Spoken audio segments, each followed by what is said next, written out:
beginning of the story of the Bible, a man named Cain becomes jealous of his brother, who's getting God's favor. And God tells Cain, be careful with your anger because sin is a monster that wants to consume you, but you can rule it. Cain gives in to the monster and murders his brother. And as a result, God sends Cain into the wilderness, and there he builds the first city in the story of the Bible. One man builds an entire city? Well, in the ancient world, a city was a group of homes surrounded by a wall. It's for protection. Cain's afraid that someone might find him and kill him. Okay, got it. The wall makes the city. Exactly. And then the city of Cain goes on to breed a culture of revenge and violence. Later, one of the city's warriors, who's like a corrupt king, boasts in a song, "If you threaten or slap me or wound my honor, I'll kill you." This is the mindset at work in Cain's city. The monster that Cain let within has now become the monster that people live within. The city is bad news. But it doesn't have to be. The city of Cain is also where music is invented, along with metalworking and animal domestication. So cities can be a place where we create abundance for everyone, but give the city enough time and that monster will eventually take over. Right. Like the next city, founded by a giant warrior king, who builds a city with a tower that reaches up into the heavens to make their name great. This is Babylon, which will one day spread its violence throughout the land, conquering many nations. Yes, Babylon is the biblical image of a monstrous, violent human city. And this is all tragic because the city is the opposite of the safe garden home that God originally put humans in. So ancient cities have imposing walls for self-protection to keep resources inside. But the garden is protected by God, with a spring at its center that flows out into rivers that share its goodness with all the land. Babylon has a tower at its center to reach up to the heavens. While the garden has the tree of life at its center, God's heavenly throne and presence touching down on the land. The mindset of the city is self-preservation and peace enforced by the threat of death. But the culture of the garden is peace through generosity, because there's always enough to go around. Let's go back to the garden. Yes, you would think so. But the surprise of the biblical story is that God plans to bring his garden to the city. Really? Yeah, let's look at King David, who God appointed to lead Israel. He chose for their capital city to be Jerusalem, the city of David, Mount Zion. Right, and when David brings the throne of God's presence up to Jerusalem, the city becomes an image of God's garden city. There's abundance for everybody and peace for a time. Right, until David becomes like Cain. He gives into that inner monster and murders one of his soldiers so he can take that man's wife. And so this begins the tragic story of Jerusalem's corruption through the kings from David's line. And while a few kings do try to stop the monster, most give in. And so the garden city becomes a den of robbers, full of greed and violence and oppression. And eventually Babylon, an even bigger monster, takes them out. Maybe the garden city isn't realistic after all. But Israel's prophets maintained hope that God would one day create his heavenly city here on earth, with streams going out and the nations streaming in, gardens and feasts and peace, and no more death. This sounds like more than just a new city. This sounds like the dawn of new creation. Yes, it totally does. And it's actually this hope that brings us to the story of Jesus. In Jesus' day, Jerusalem was ruled by a violent King Herod. And when Jesus began announcing that God's heavenly kingdom was arriving here on earth, he didn't even go to Jerusalem or its leaders. Yeah, he went to the hills and towns of Galilee, sharing good news with the poor and the unimportant. And then Jesus took his followers up onto a hill and said, "You all are the city on the hill that will shine its light to the nations." And then he taught his followers the ethic of God's city, which is the opposite of the mindset of Cain's city and of Babylon.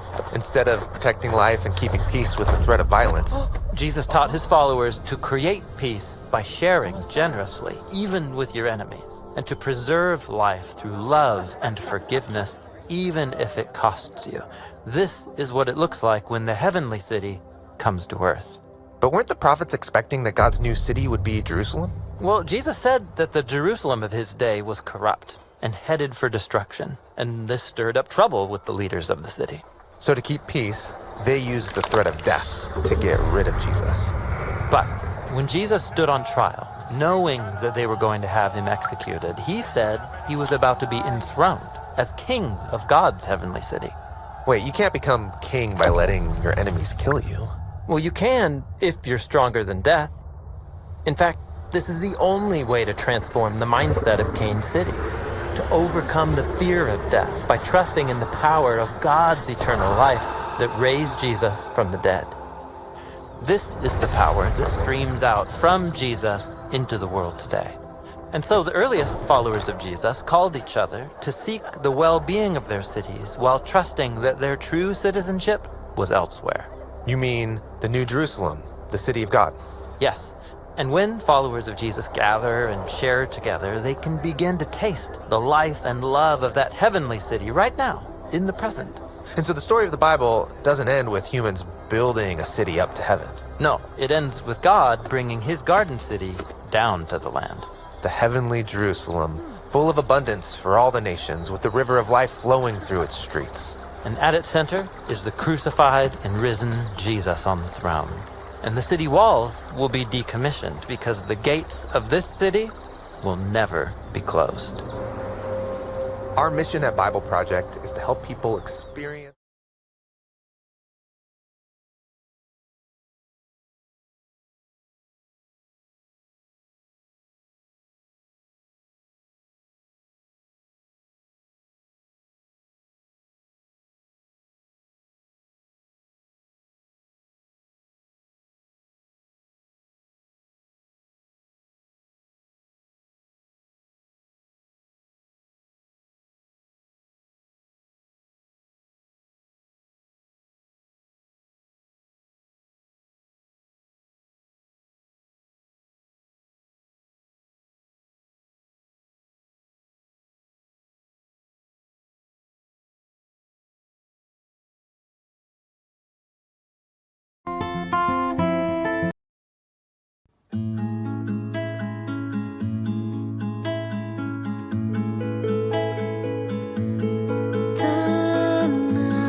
Di tiap saat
di hari Minggu keempat sesudah Pentakosta. Di dalam ibadah ini akan dilaksanakan sakramen perjamuan kudus. Kiranya ibadah yang kita lakukan saat ini berkenan di hadapan Tuhan dan kita diberkati oleh-Nya. Kita akan mengisi dalam saat teduh.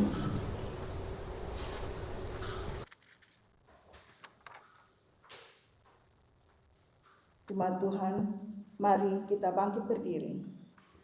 Kita menghadap Tuhan dengan menyanyikan Gita Bakti 17, Abadi Tak Nampak, dan seterusnya.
Kita habiskan baik.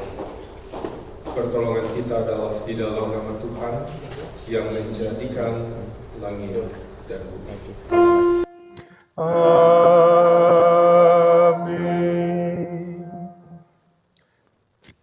Nats pembimbing bagi kita dari Injil Lukas 9 ayat 48. Barang siapa menyambut anak ini di dalam namaku, ia menyambut aku. Dan barang siapa menyambut aku, ia menyambut Dia yang mengutus aku, karena yang terkecil di antara kamu sekalian, dialah yang terbesar. Terimalah salam, kasih karunia, dan damai sejahtera dari Allah Bapa kita, dan dari Tuhan Yesus Kristus menyertai kamu. Amen.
Jemaat yang dikasihi Tuhan, kita akan mengakui dosa kita di hadapan Tuhan dengan rasa sesal dan malu. Marilah kita semua mengaku dosa kita di hadapan Tuhan. Mari kita berdoa. Bapa Maha Kudus, sumber segala karunia, kami mengaku di hadapan-Mu bahwa kami salah dan berdosa. Bagaimanapun kami berusaha menutupinya di hadapan-Mu dan sesama. Namun kami tahu bahwa sebenarnya tidak ada yang tersembunyi di hadapan-Mu. Dengan penuh kerendahan hati kami mengaku betapa sering sikap dan perilaku kami berbeda di dalam dan di luar ibadah. Dalam ibadah sikap kami suci, saleh dan berserah. Namun di luar ibadah kami memperlakukan sesama dengan amarah, benci, iri, dusta, dan serakah. Kami mengagungkan Engkau sebagai pencipta, tetapi kami merendahkan manusia yang Engkau cipta. Kami menjunjung tinggi damai sejahtera, namun seringkali bukan jalan damai yang kami tempuh. Kami memohon berkat-Mu, namun seringkali kami enggan menjadi saluran berkat bagi sesama. Ya Tuhan, sumber segala karunia, ampunilah kami. Roh Kudus kiranya terus menyadarkan dan membaharui hidup kami. Roh Kudus kiranya memampukan kami untuk menjadi saksi-Mu. Di dalam nama Tuhan Yesus kami berdoa. Amin. Kita sambut dengan Kidung Jemaat 37A, Batu Karang yang Teguh.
Saudara-saudara yang dikasihi Tuhan, setelah kita mengaku segala dosa kita di hadapan Tuhan, dengarlah anugerah pengampunan sebagaimana dinyatakan dalam Yesaya 44 ayat yang ke-22. Aku telah menghapus segala dosa pemberontakanmu seperti kabut diterbangkan angin, dan segala dosamu seperti awan yang tertiup. Kembalilah kepadaku, sebab aku telah menebus engkau. Berdasarkan firman Tuhan ini, maka sebagai hamba Yesus Kristus kami memberitakan bahwa pengampunan dosa telah berlaku di dalam nama Bapa dan Anak dan Roh Kudus. Kita menyambut Gita Bakti 42. Surga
Saya undang mari kita berdiri.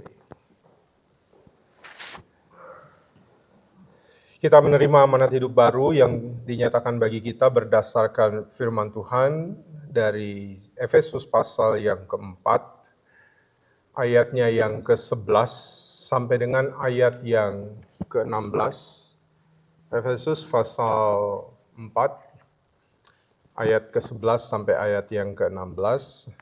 Saya mengajak mari kita membaca secara bergantian. Saya memulai ayat 11, saudara ayat 12, demikian sampai ayat yang ke-16. Efesus 4, ayat 11. Dan ialah yang memberikan baik rasul-rasul maupun nabi-nabi, baik pemberita-pemberita Injil maupun gembala-gembala dan pengajar-pengajar.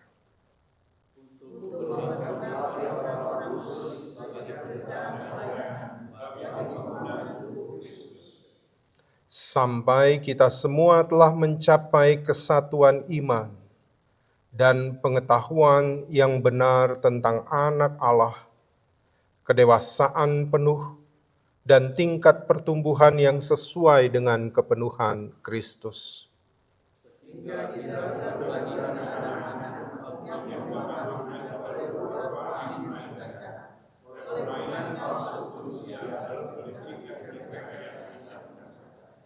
Tetapi dengan teguh berpegang kepada kebenaran di dalam kasih, kita bertumbuh di dalam segala hal ke arah Dia, Kristus yang adalah kepala.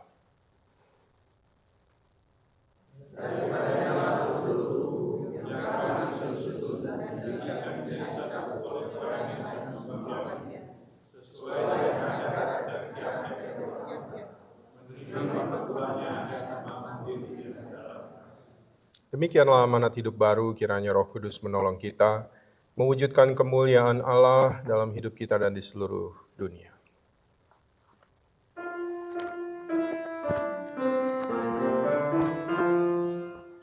Praise God from whom all blessings flow.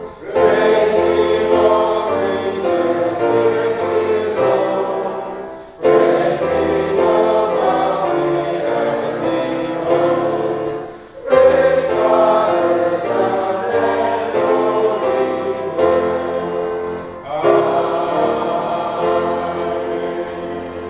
Amen. Silakan. Sebelum kita masuk dalam pemberitaan firman, kita akan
Saya untuk puji-pujiannya, mempersiapkan hati dan pikiran kita sebelum kita masuk dalam pemberitaan firman Tuhan.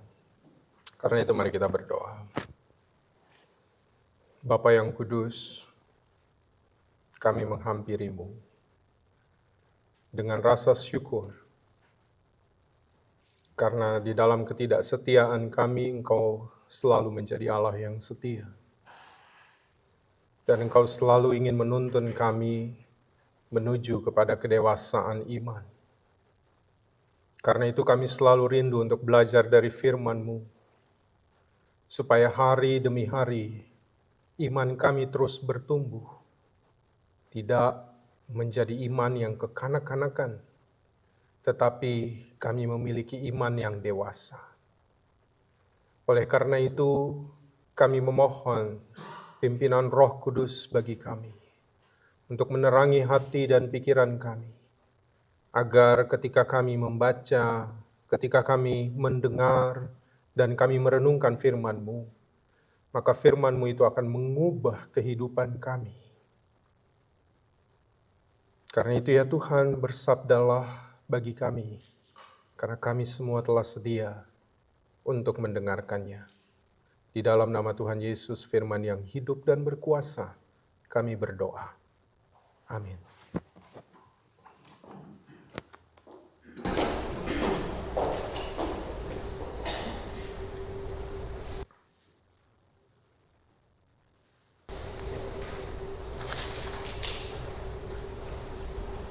Bapak Ibu yang dikasihi dalam Tuhan kita Yesus Kristus, pembacaan Alkitab kita pada sore hari ini diambil dari Perjanjian Baru, dari kitab Matius 18 ayat 1 sampai dengan 5. Matius 18 ayat 1 sampai dengan 5. Yang diberi judul Siapa yang terbesar dalam kerajaan sorga. Pada waktu itu datanglah murid-murid itu kepada Yesus dan bertanya, "Siapakah yang terbesar dalam kerajaan sorga?" Maka Yesus memanggil seorang anak kecil dan menempatkannya di tengah-tengah mereka. Lalu berkata, "Aku berkata kepadamu, sesungguhnya jika kamu tidak bertobat dan menjadi seperti anak kecil ini, kamu tidak akan masuk ke dalam kerajaan sorga. Sedangkan barang siapa merendahkan diri dan menjadi seperti anak kecil ini, dialah yang terbesar dalam kerajaan sorga.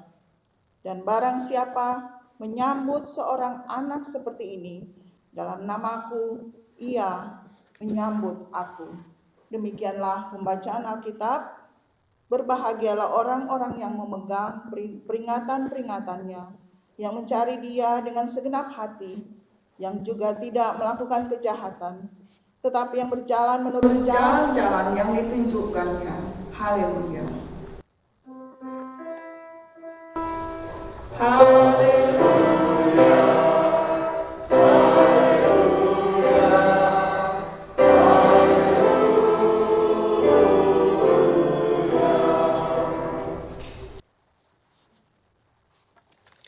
Bapak, Ibu, dan saudara-saudara yang dikasihi Tuhan, Shalom. Kalau kita lihat, saya mohon ayatnya ditampilkan di layar, supaya kita mau belajar sesuatu dari sini. Kalau kita lihat, tolong dipasang langsung ayatnya yang ketiga.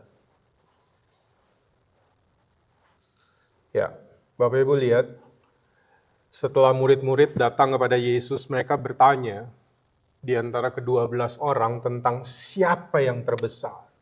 Karena dalam pandangan dunia, big is beautiful. Gitu ya. Maka siapa yang terbesar? Yesus menjawab ini. Jawaban Yesus kalau kita baca tadi kelihatannya sederhana, tapi di sini sangat keras Yesus menjawab. Yesus bilang begini, ayat 3. Lalu ia berkata, "Aku berkata kepadamu, sesungguhnya jika kamu tidak bertobat dan menjadi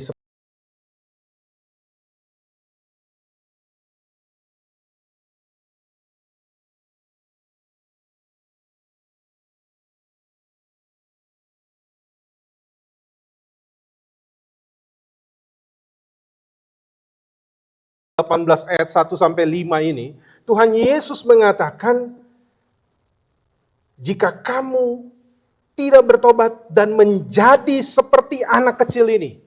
Kalimat menjadi seperti anak kecil ini diulang Yesus. Di ayat keempat, Yesus mengulangi lagi. Dia katakan, sedangkan barang siapa merendahkan diri dan menjadi seperti anak kecil ini, dialah yang terbesar dalam kerajaan sorga. Saya mau mengajar kita hari ini, ada perbedaan antara menjadi seperti anak kecil dan bertingkah seperti anak kecil. Itu beda. Menjadi seperti anak kecil menurut Yesus berarti ada beberapa hal yang menjadi kriteria dari seorang anak kecil yang Yesus inginkan agar tetap dimiliki oleh para muridnya. Tetapi bukan kelakuannya atau sifatnya yang kekanak-kanakan. Dalam bahasa Inggris secara sederhana mau dibilang begini, Jesus calls us to be childlike, not childish. Itu berbeda. Ya. Menjadi seperti anak kecil itu berbeda dengan sifat kekanak-kanakan yang tidak mau dewasa. Dan percaya atau tidak Bapak Ibu, bahwa sifat kekanak-kanakan yang tidak mau dewasa seringkali menimbulkan masalah dalam kehidupan ini, bahkan sering menjadi sumber masalah. Masalahnya adalah banyak orang yang sulit membedakan antara childlike, menjadi seperti anak kecil, dan childish, bertingkah seperti anak kecil. Dalam perjalanan kita menuju dewasa, saya ambil contoh tentang anatomi tubuh. Ya, dalam perjalanan kita menuju kedewasaan, ketika kita bertumbuh, ketika umur kita semakin tua, Bapak Ibu sadar atau tidak, tubuh kita pasti menunjukkan perubahan-perubahan yang nggak pernah bisa kita tahan. Saya ambil contoh. Bapak Ibu, apakah gigi yang kita miliki ini adalah gigi yang tetap dari bayi? Tidak. Dalam usia tertentu gigi kita, maka dia akan tanggal satu-satu kan gitu. Sehingga tidak aneh kalau Bapak Ibu melihat lagi foto-foto sama cucu misalnya, begitu bilang smile, smile, jendelanya 2 gitu. Jendelanya 3 gitu. Kenapa? Karena memang nggak bisa ditahan. Tubuh ini ketika dia berjalan menuju kedewasaan, maka ada yang perlu tanggal. Oke? Yang berikut, contoh bahwa ketika kita menuju dewasa, bahkan bertambah tua, maka sadar atau tidak, rambut kita nggak bisa kita tahan terus untuk tetap menjadi hitam. Kalau hitam berarti nggak apa-apa juga mau dicat. Tapi kita nggak bisa tahan itu. Bahwa dalam tubuh kita pun, dalam proses menuju kepada kedewasaan, maka ada hal-hal yang berganti. Hormon pun demikian. Hormon laki-laki, hormon perempuan, begitu laki-laki, remaja, begitu remaja mau menuju ke pemuda, suaranya berbeda. Wanita juga demikian, perempuan ketika mulai remaja ada hormon-hormon yang membuat bentuk tubuhnya berbeda. Nggak bisa ditahan. Ada perbedaan. Maka menjadi lucu misalnya, saya ambil contoh. This is just for example, Roland. Don't you mad of me, okay? Just for example. Roland yang berusia 20 lebih, saya nggak tahu exactly how old are you, tapi Roland yang 20 tahun lebih, dengan badan yang kuat, muka yang segar, dalam usia yang muda, akan menjadi lucu kalau pada saat Roland lagi ngomong sama kami, lalu dia tertawa, tertawanya seperti Hendrik. Hendrik itu ponakannya Roland, yang not even 1 year. Kalau ketawa, gitu. Kalau kita melihat Hendrik ketawa di usia dia 1 tahun, lucu. Tapi kalau Roland tertawa seperti Hendrik, it's not funny anymore. Right? Ya. Jadi, Bapak Ibu, dari sini kita mau belajar. Ya, bahwa perubahan itu harus terjadi. Dan Yesus menegur murid-muridnya yang sudah mengikuti dia.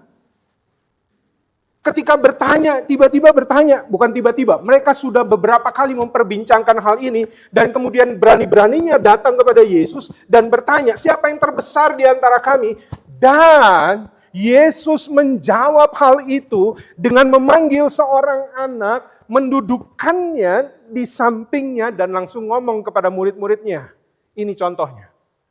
Bapak Ibu, kalau saya misalnya menegur Bapak Ibu dengan mengambil nanda, di samping saya gendong, dan saya bilang kepada kita semua, siapa yang gak seperti anak kecil ini, dia tidak akan hidup dalam kerajaan sorga. Apa gak tersinggung Bapak Ibu? Baca tulis saja belum bisa Nanda. Kenapa dibandingkan dengan kami yang dewasa? Dan dalam budaya pada saat itu sesuatu yang ekstrim, yang tidak lazim.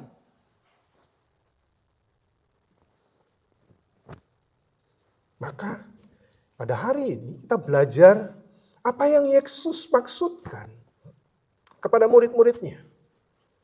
Ketika ia meminta mereka bertobat. Tegas Yesus bilang, bertobat. Dan menjadi seperti anak kecil. Maka jangan kita langsung telan bulat-bulat tentang pesan Yesus. Saya mau mengajak kita untuk memahami sedikit tentang hal ini dengan mengajak kita membaca, minta tolong ditampilkan 1 Korintus pasal 14 ayatnya yang ke-20.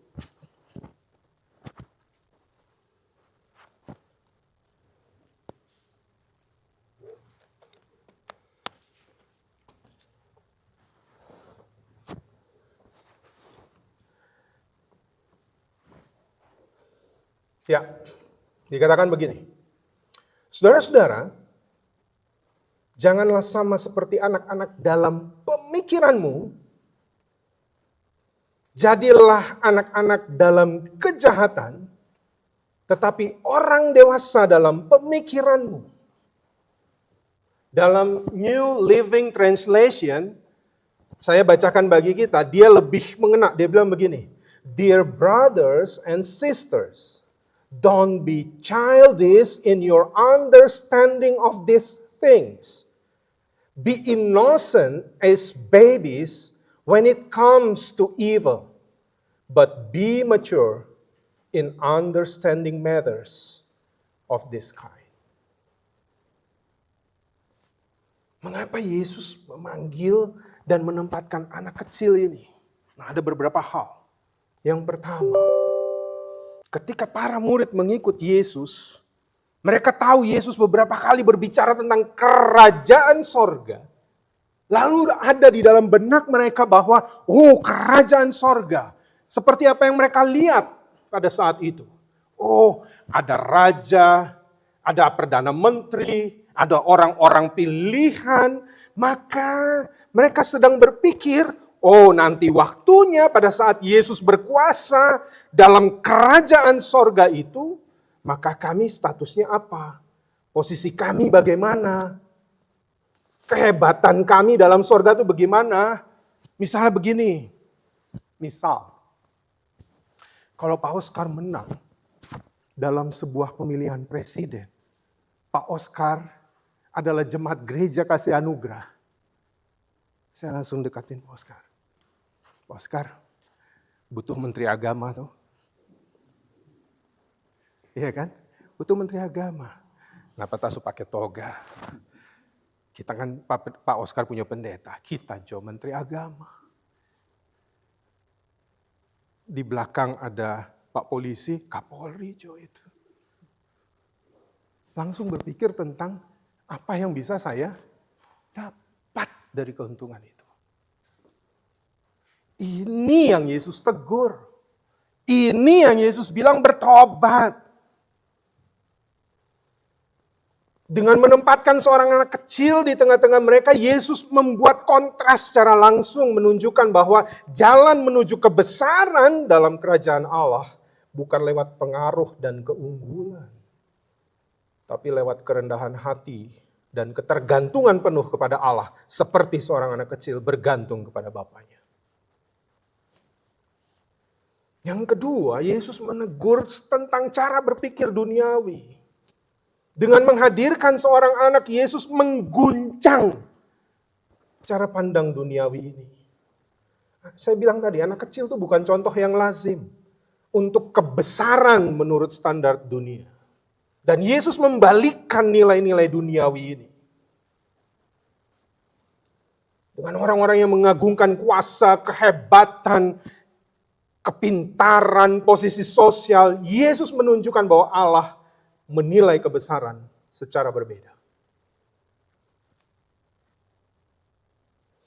Yang ketiga, Yesus menginginkan kita, yang tadi saya sebut, childlike dalam hal positif. Kamu belajar dari anak ini, apa yang mau dipelajari? Rendah hati, tulus, seorang anak akan lekas mengampuni, bergantung penuh pada Tuhan. Seperti seorang anak yang berlari kepada bapaknya pada saat ia takut. Percaya bahwa bapaknya akan menolongnya. Yang keempat, Yesus mengajar kita untuk tidak childish. Yaitu berperilaku seperti anak kecil dalam hal negatif. Apa itu? Mementingkan diri sendiri. Iri hati. Kalau lihat dia punya 2 oto, mobil-mobilan, kita juga harus punya 2. Dia punya 3 kue, kita juga harus punya 3. Atau kalau boleh kita 4. Dan seterusnya. Tidak sabar. Tidak dewasa secara emosi. Selalu cemburu, suka mengeluh. Atau seperti anak-anak yang ngambek saat tidak mendapatkan mainan yang dia inginkan.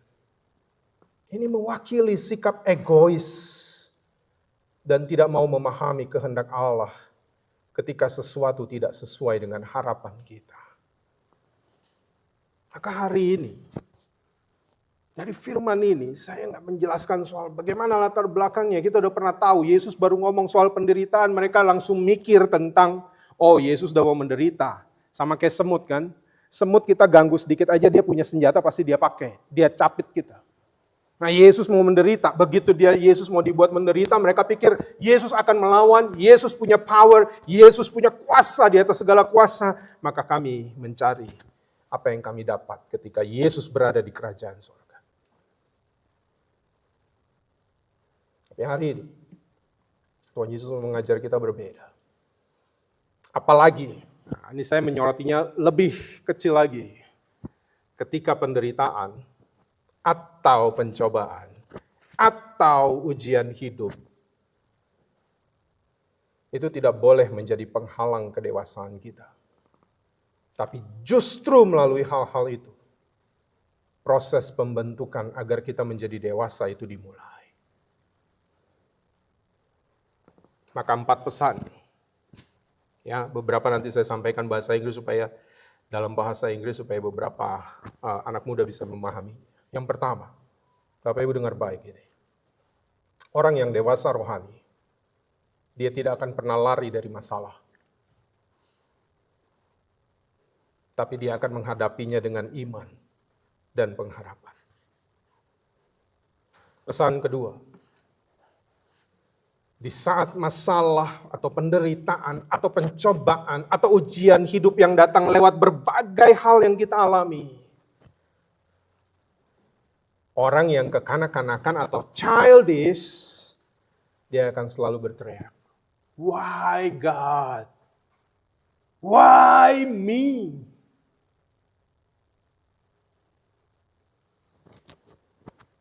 Itu childish.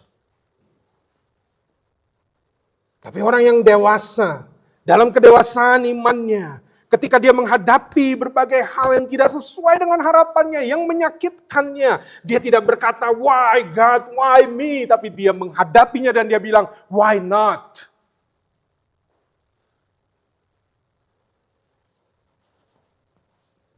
How could he say why not? Kalau itu datang kepada saya akan bilang, why me? Kenapa saya yang disakiti? Kenapa saya yang mendapat penyakit ini? Kenapa saya yang mengalami kegagalan ini? No. I will say, why not? Because I have Jesus who is greater than my troubles. And I know He is faithful. He loves me. And He will give me the strength to overcome all the troubles.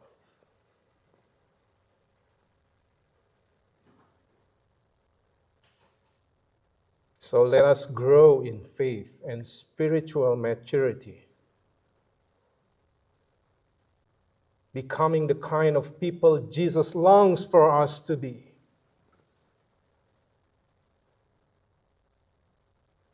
Because listen to this. True maturity is not seen in how we arrange our lives to avoid trouble, but in how we remain steadfast, faithful, and humble, even when life doesn't go as planned. Ketika Yesus bilang, bertobat. Yesus mau ada perubahan. Ada sesuatu yang kamu tinggalkan dari cara berpikirmu yang seperti kanak-kanak. Tapi Yesus mau kita dewasa, semakin dewasa. Jangan hadapi masalah, caranya begitu lagi, begitu lagi, begitu lagi. Itu kita tidak belajar sama sekali dan tidak menjadi dewasa. Tetapi apapun masalah, kalau itu datang, kita punya keyakinan. Saya punya Tuhan yang lebih besar. Tuhan yang mengasihi saya, Tuhan yang setia kepada saya. Tuhan yang akan menuntun, memimpin, dan membawa saya melewati berbagai penderitaan ini. Dan di sana, pasti iman kita akan terus bertumbuh. Kita menjadi dewasa. Tapi kita juga punya kebergantungan. Bapak Ibu lihat contoh tadi ya. Berkata why not, itu karena kita yakin pada siapa kita bergantung. Dan Dia adalah Allah yang setia bagi kehidupan kita.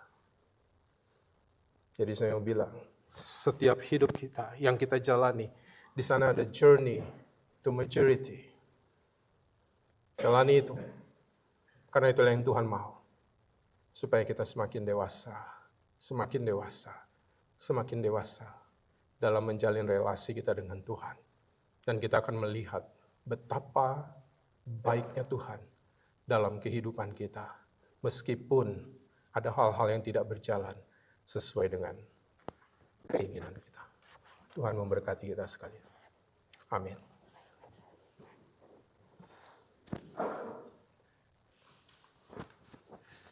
Kita akan masuk dalam sakramen perjamuan, karena itu dengarlah penetapan perjamuan yang diambil dari Injil Matius pasal 26, ayat 26 sampai 29. Dan ketika mereka sedang makan, Yesus mengambil roti, mengucap berkat, memecah-mecahkannya, lalu memberikannya kepada murid-muridnya dan berkata, ambillah, makanlah, inilah tubuhku. Sesudah itu ia mengambil cawan, mengucap syukur, lalu memberikannya kepada mereka dan berkata, minumlah kamu semua dari cawan ini, sebab inilah darahku, darah perjanjian yang ditumpahkan bagi banyak orang untuk pengampunan dosa. Akan tetapi aku berkata kepadamu, mulai dari sekarang, aku tidak akan minum lagi hasil pokok anggur ini, sampai pada hari aku meminumnya, yaitu yang baru, bersama-sama dengan kamu, dalam kerajaan Bapa-Ku. Mari kita berdoa. Ya Bapa, Maha Kudus, Pencipta dan Raja semesta, kami bersyukur dan memuliakan nama-Mu. Sebab kami percaya bahwa roti dan anggur dalam cawan ini adalah lambang tubuh dan darah Tuhan Yesus. Melalui roti dan anggur dalam cawan, Engkau mempersatukan kami dengan Yesus Kristus, agar kami beroleh pengampunan dosa dan hidup baru yang kekal, untuk memaklumkan kerajaan-Mu dan kebesaran pengasihan-Mu bagi dunia ini, dan menjadikan kami milik-Mu.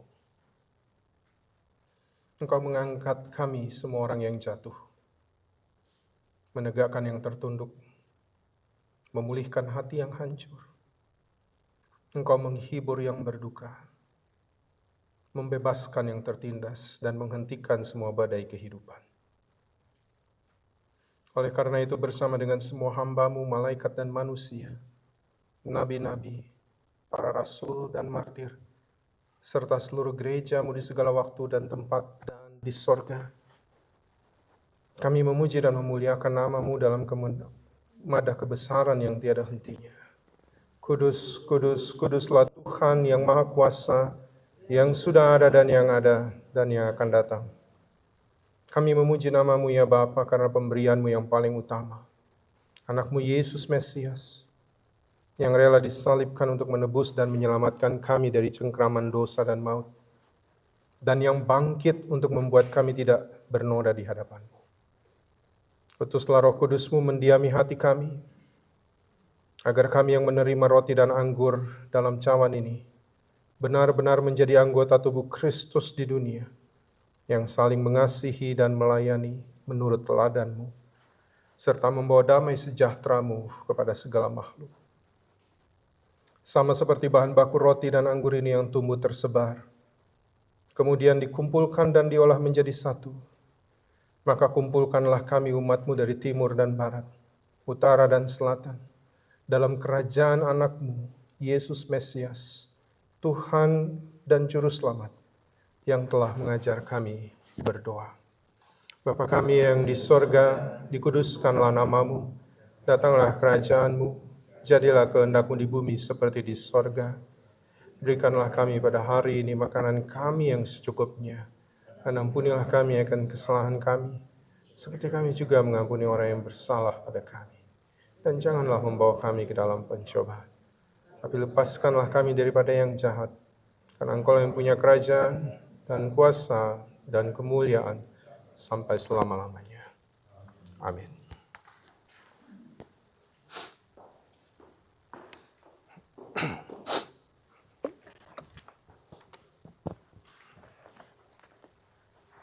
Jemaat Tuhan, mari sebelum kita menerima roti dan anggur sebagai lambang tubuh dan darah Tuhan Yesus, mari kita berdiri untuk mengaku iman. Menurut pengakuan iman rasuli, hendaklah setiap hati dan mulut masing-masing kita berkata, Aku percaya pada Allah, Bapa yang Maha Kuasa, Khalik langit dan bumi, dan kepada Yesus Kristus, Anaknya yang tunggal Tuhan kita, yang dikandung daripada Roh Kudus, lahir dari anak darah Maria, yang menderita sengsara di bawah pemerintahan Pontius Pilatus, disalibkan, mati dan dikuburkan, turun dalam kerajaan maut.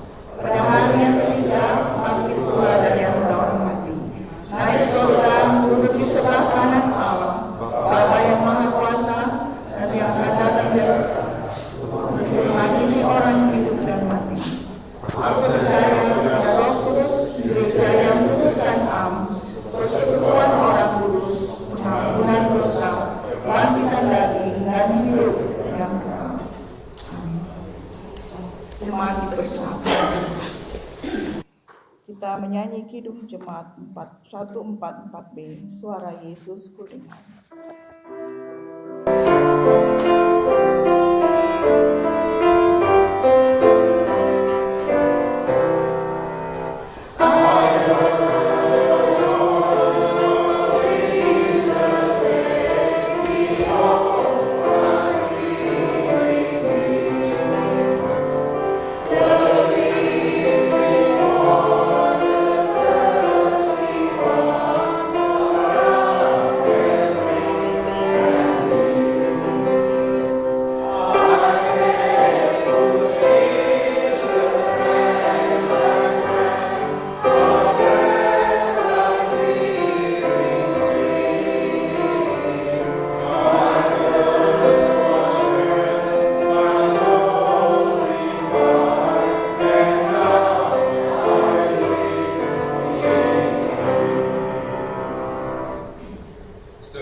kasih Tuhan, supaya kita dipelihara dengan roti sorgawi, yakni Yesus Kristus, maka janganlah kita melekat pada roti dan anggur yang kelihatan ini, melainkan hendaklah dalam iman kita mengarahkan hati dan pikiran kita kepada Yesus Kristus, Tuhan dan Juru Selamat kita.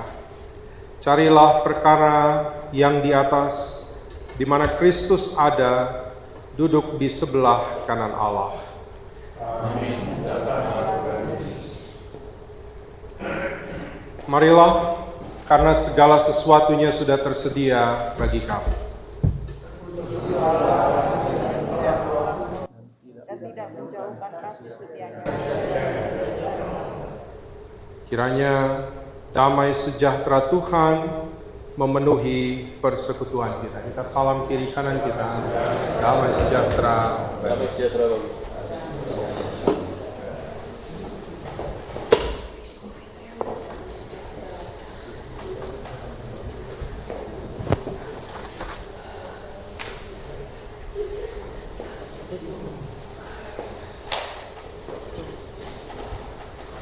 Bapak Ibu, mulai hari ini kita akan menggunakan alat perjamuan kudus yang lebih praktis. Jadi nanti Bapak Ibu akan dibagikan. Bapak Ibu buka pertama lapisan layer paling atas, di sanalah roti. Jadi satu kali kita bagi, dan setelah kita makan bersama, baru saya mengajak Bapak Ibu untuk minum, baru dibuka lagi. Lapisan yang kedua, di sanalah anggur itu terbuka untuk kita akan minum bersama.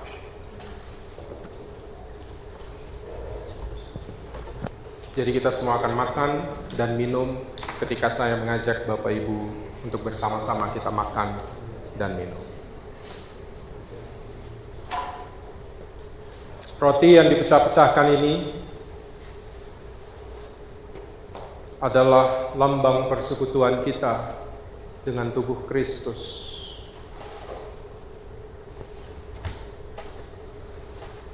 Anggur yang kita pakai untuk mengucap syukur di dalam cawan ini adalah lambang persekutuan kita dengan darah Kristus.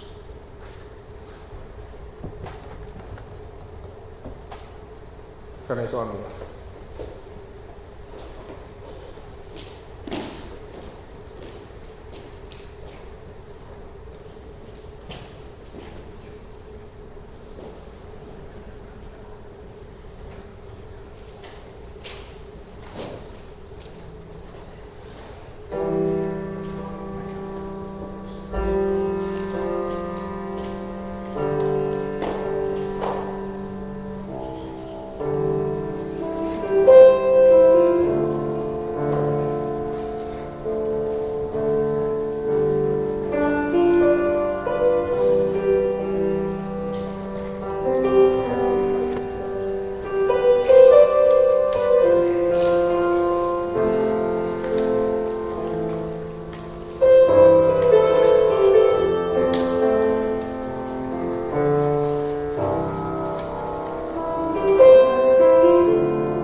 Bapak Ibu silakan dibuka lapisan yang paling atas.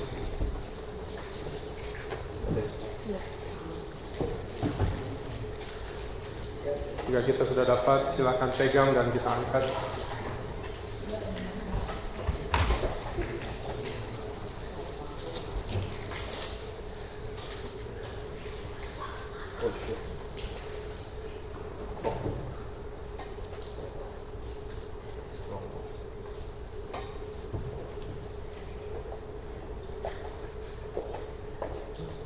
Kami tunggu, tidak Pak, karena ini pertama.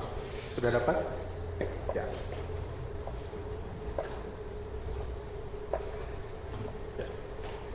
Bapak Ibu, ingat dan percayalah bahwa tubuh Tuhan kita Yesus Kristus telah terpecah-pecah di atas kayu salib untuk penebusan kita atas segala kejahatan kita. Makanlah.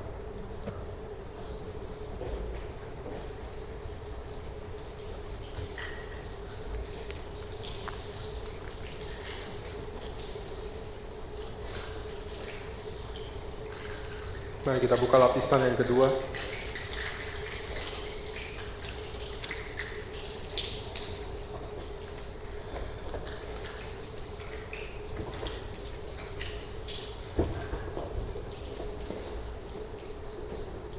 Ingat dan percayalah bahwa darah Tuhan kita Yesus Kristus telah tertumpah di atas kayu salib untuk menyucikan kita dari segala dosa kita.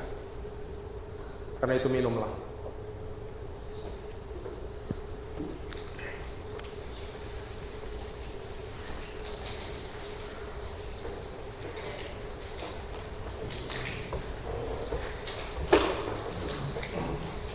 Kiranya damai sejahtera Allah yang melampaui segala akal akan memelihara hati dan pikiranmu di dalam Kristus Yesus.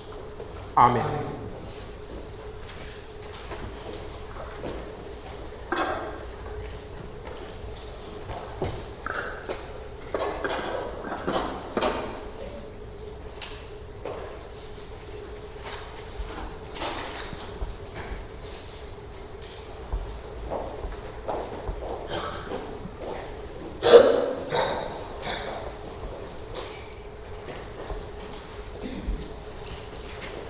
Mari kita berdoa. Kami mengucap syukur untuk firman yang sudah Engkau taburkan bagi kami ya Tuhan. Kami percaya kuasa Roh Kudus akan terus bekerja sehingga benih firman-Mu itu tidak akan mati karena terhimpit oleh berbagai persoalan kehidupan. Tetapi benih firman-Mu itu akan terus bertumbuh, berbuah, untuk kemuliaan Tuhan. Kami bersyukur kami sudah mengambil bagian dalam perjamuan kudus, bahwa roti dan anggur lambang tubuh dan darah Yesus. Itulah yang menyelamatkan kami, menebus kami, membuat kami menjadi manusia yang baru. Dan kami percaya bahwa ketika kami makan dan minum, di sana kami mengimani bahwa Tuhan hidup di dalam kami, dan kami pun mau hidup di dalam Tuhan. Karena itu ya Tuhan, kami percaya akan kuasa-Mu, Engkau Allah yang setia, Allah yang mengasihi kami. Maka di balik semua persoalan kehidupan yang harus kami hadapi, kami percaya di sana ada proses Tuhan ingin kami menjadi dewasa. Mampukan kami untuk menjalani dan melewatinya. Karena kami yakin kami tidak pernah sendiri. Dan pada saat ini kami berdoa bagi saudara-saudara kami, mereka yang sedang dalam keadaan tubuh yang lemah. Mereka yang dalam proses pengobatan, dalam proses pemulihan. Kami mohon jamahan Tuhan atas mereka. Maka kami berdoa bagi Bapak Buce Tahalele, bagi Bapak Roli Sakul, bagi Ibu Basya Enggelen, bagi Ibu Pinkan Roti, Bapak Richard Monteverde, bagi Ibu Alma Utoyo, bagi Bapak Pendeta Tony Thanos, bagi Bapak Roy Jones, Ibu Sylvia Engelen, Ibu Emi Paruntu, Ibu Teli Tandayu, Ibu Lili Huai, dan Ibu Nora Angku. Biarlah topangan Tuhan boleh berlaku atas kehidupan mereka. Mereka merasakan bahwa Tuhan beserta. Dan seluruh proses yang harus mereka hadapi, kami yakin di dalamnya Tuhan turut bekerja untuk mendatangkan kebaikan.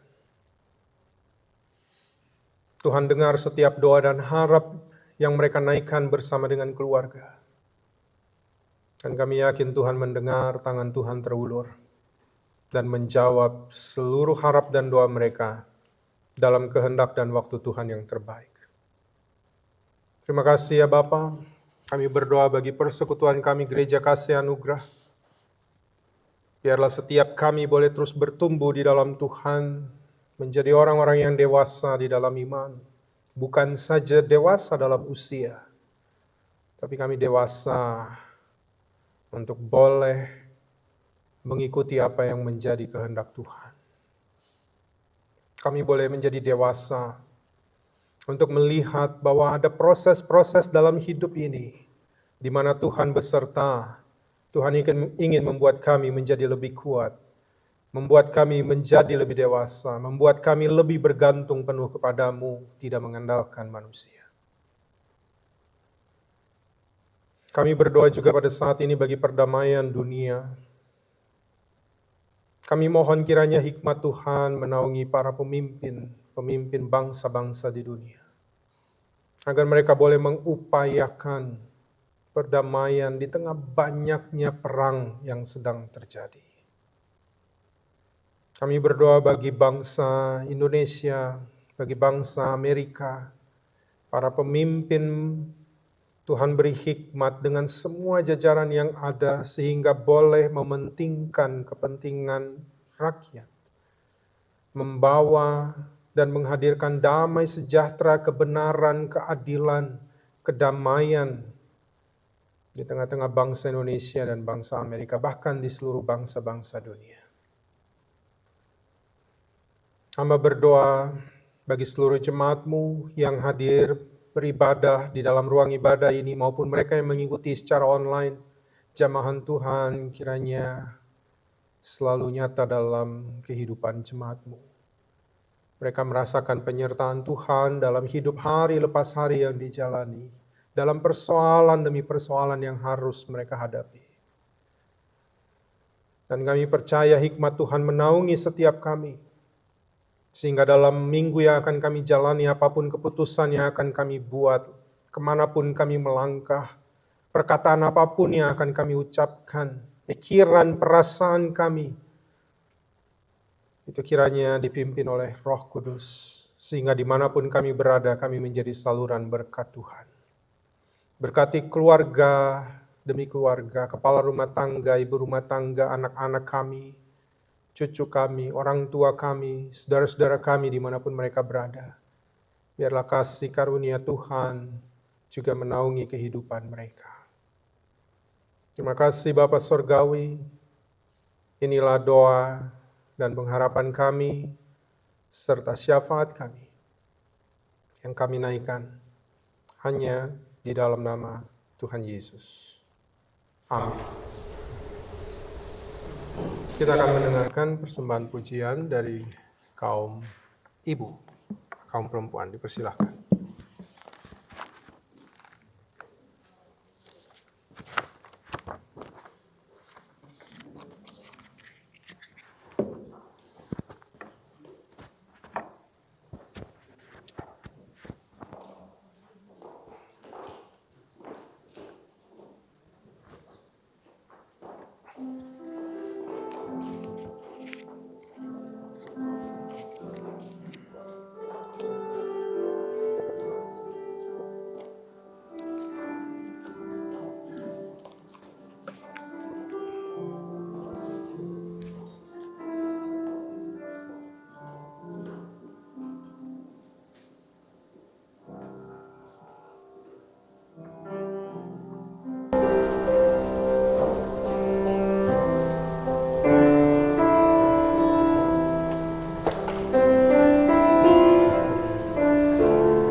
Terima kasih banyak kaum ibu atas pujian yang begitu indah. Kiranya pujian ini memberkati kita semua. Terima kasih. Tibalah saatnya kita akan memberikan persembahan. Jemaat Tuhan, marilah kita memberikan persembahan sebagai tanda syukur kita kepada Tuhan yang tidak pernah melupakan janjinya.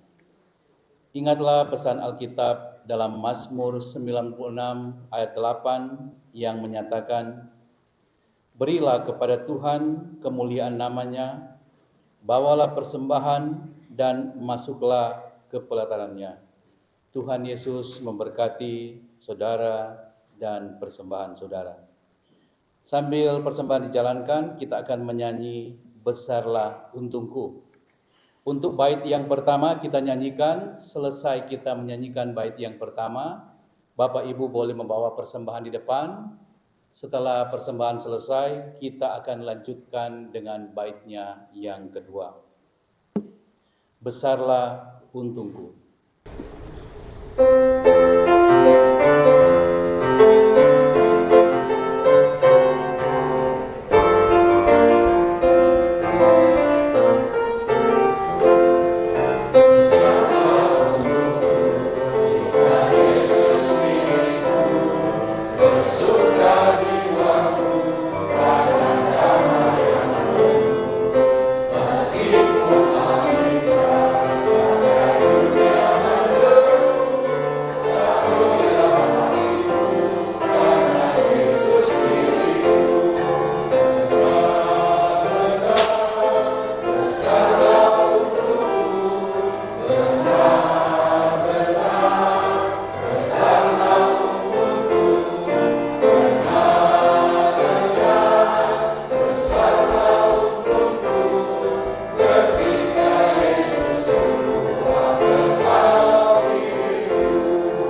persembahan kita.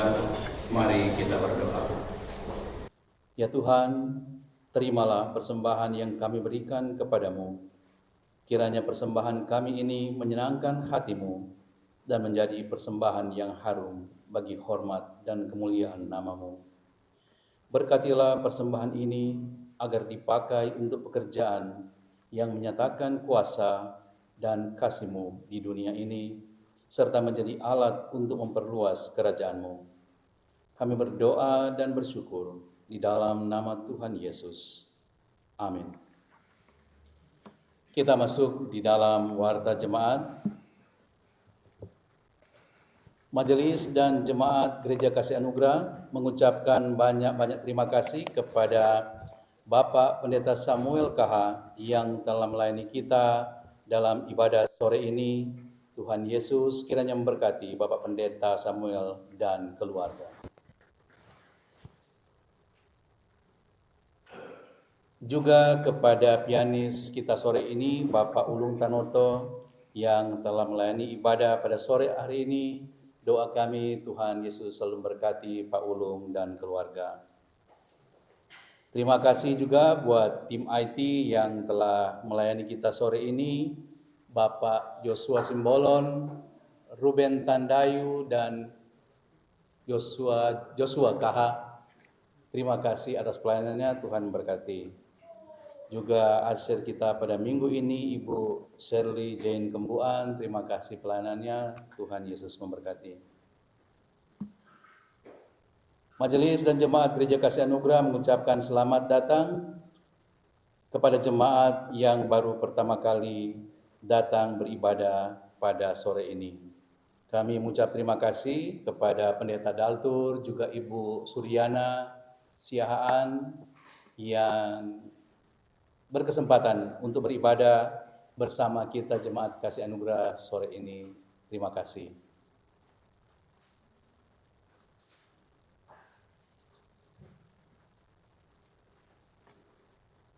Ada pengumuman untuk ibadah gabungan.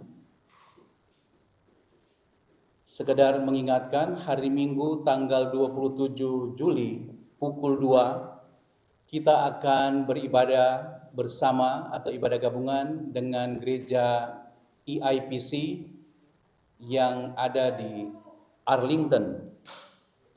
Jadi berhubung mereka kebetulan belum ada pendeta, jadi Pendeta Samuel akan melayani di sana pada hari Minggu tanggal 27 dan untuk bulan Agustus tanggal 31 hari Minggu dari Jemaat EIPC akan bergabung dengan kita untuk beribadah bersama di sini.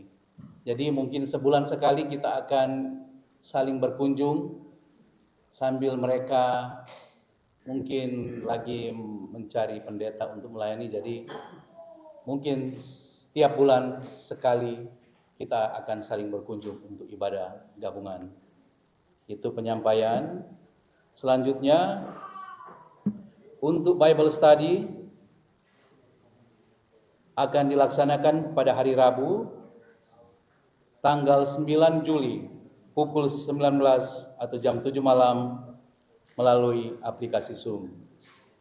Dan apabila ada anggota jemaat yang membutuhkan pelayanan doa, kunjungan atau konseling, harap menghubungi majelis jemaat atau Bapak Pendeta Samuel KH. Terima kasih atas perhatiannya. Tuhan Yesus memberkati.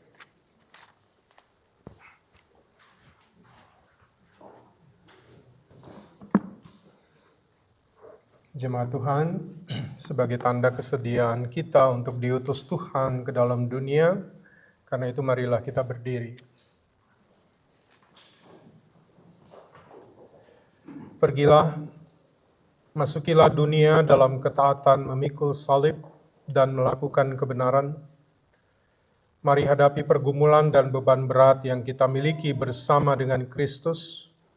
Percayalah bahwa Dia tetap dekat, sebab tidak ada tangis dan hati sedih yang oleh Kristus tidak dimengerti.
Kini angkatlah hatimu dan arahkanlah pikiranmu kepada Tuhan.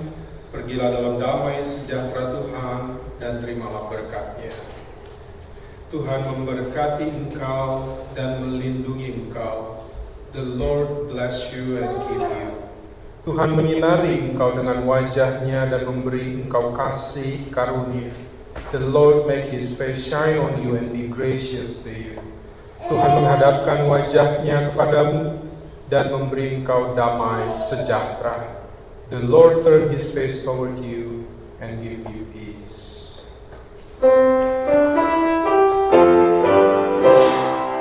Hallelujah.